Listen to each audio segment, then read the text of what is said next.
énergie de liaison, et plus exactement même énergie molaire de liaison. Lorsque nous avions ensemble listé les différentes liaisons que vous deviez connaître, on avait quand même un petit peu parlé du fait que de temps en temps il faut briser une liaison, et que pour briser une liaison il faut apporter au système chimique de l'énergie. C'est-à-dire que l'énergie reçue du système doit être positive. On est dans ce cas-là, si vous voulez. Eh bien, l'énergie qu'on doit apporter, non pas pour briser une liaison, mais pour briser une mole de liaison, parce que vous savez que en chimie, au niveau macroscopique, on va plutôt parler en mol, eh bien cette énergie, on l'appelle l'énergie molaire de liaison, EMAB, entre les atomes A et B. Lorsqu'il y a une liaison entre les deux atomes A et B dans la molécule considérée. Attention, il faut toujours considérer que tout soit en phase gazeuse. Pourquoi ? Les énergies de liaison sont généralement données pour des énergies, en tout cas ici, dans ce chapitre, pour des énergies molaires de liaison covalentes. Et donc, il faut surtout ne pas être gêné par toutes les autres. Or, quand est-ce que toutes les autres n'existent pas? C'est quand les différentes molécules sont éloignées, très loin les unes des autres, c'est-à-dire quand la pression est faible et quand il s'agit d'un gaz. Donc pas de liaison de Van der Waals, pas de pont hydrogène, etc. L'équation correspondante peut donc être schématisée. La liaison AB sous forme gazeuse va donner l'atome A gazeux plus l'atome B gazeux. Et donc on met généralement à côté l'énergie molaire de liaison AB. Si vous voulez, en fait, ça correspond à l'énergie de cette réaction par mol de cette réaction. Pour donc une mole de liaison AB au départ. Exemple, si on dit qu'il faut fournir au système chimique 346 kJ pour rompre en phase gazeuse une mole de liaison simple CC, on notera que l'énergie molaire de la liaison CC simple est égale à 346 kJ par mol. À ce moment-là, que va signifier que EMO double liaison O égale 497 kJ par mol. Je vous laisse un petit peu réfléchir, vous pouvez marquer sur pause, et puis on corrige tout de suite après. Alors, si on reprend exactement la même phrase qu'ici, cela signifie qu'il faut fournir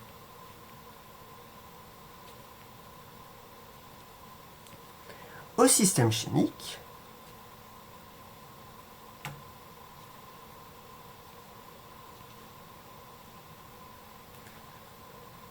« 497 kJ pour rompre en phase gazeuse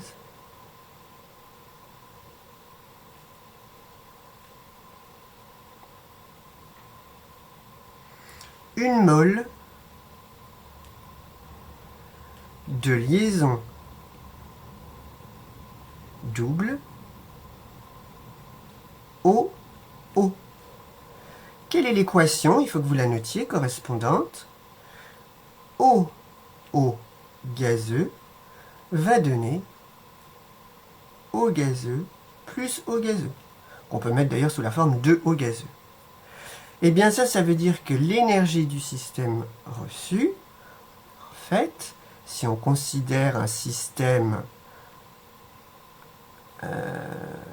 correspondant à une double liaison OO, on va même mettre l'énergie molaire du système reçu, c'est-à-dire correspondant à une mole ou par mole, elle est exactement dans ce cas-là égale à quoi? À l'énergie molaire de la liaison OO par définition. Donc là, si vous voulez, on était dans le cas de la première colonne.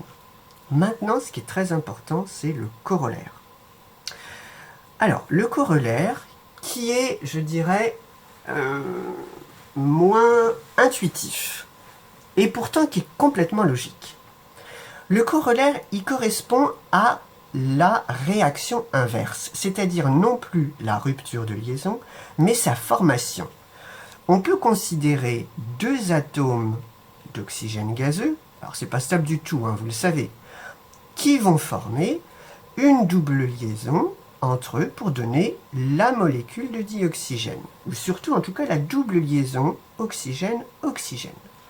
Eh bien, cette réaction, lui correspond bien sûr une énergie molaire du système reçu, c'est-à-dire en partant pour construire une mole de liaison, quelle est l'énergie du système qu'il va recevoir?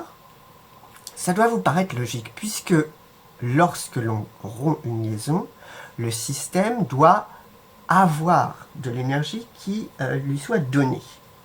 L'énergie reçue est supérieure à 0. Et bien là, au contraire, l'énergie reçue va être négative. La formation d'une liaison correspond à une perte d'énergie chimique du système chimique. Et donc, il va donner cette énergie d'ailleurs à son extérieur. Et ça, c'est pas très intuitif.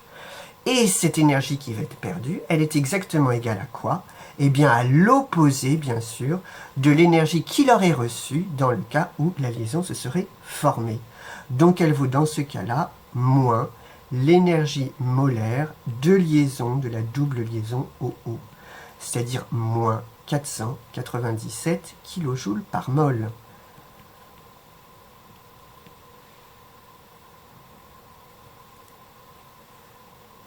En français, qu'est-ce que ça signifie?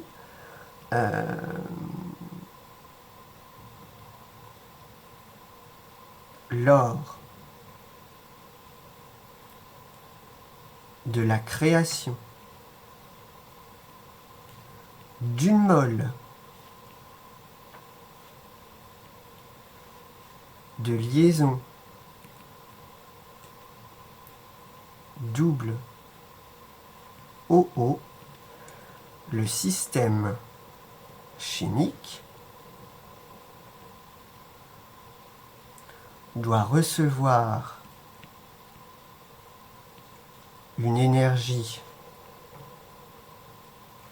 de moins 497 kJ, c'est-à-dire qu'en fait, il libère une énergie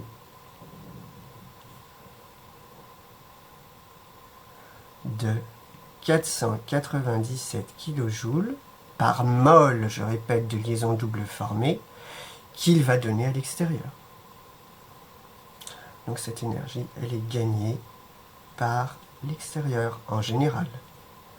Il peut aussi la garder pour lui, le système, mais généralement, il va chauffer un petit peu, par exemple, et puis la chaleur va être transmise à l'extérieur. Et ça va être particulièrement intéressant, justement.